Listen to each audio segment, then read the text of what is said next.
Hello guys, in this video I am going to show you how to add a new expense to your sheet on the expenses application. But first I just want to mention, don't forget to subscribe to my channel, because at 10,000 subscribers I am going to show you my whole YouTube revenue statistics and growth strategy, how to make money online.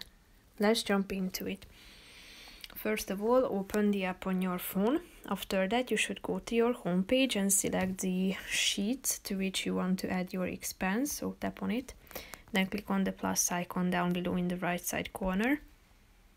Type in the expense, the amount, and then select your currency. After that, add your notes to it if you want to. Select the category if you would like to. After that, set the date, and you can select whether you would like to show time or not by tapping on this button. Then you can set the time if you have set it. You can also set it to pending and add an image to it if you want to. If you are done, click on the done button in the upper right corner of the screen. So that's pretty much it for this video, guys. See you in the next one. Bye bye.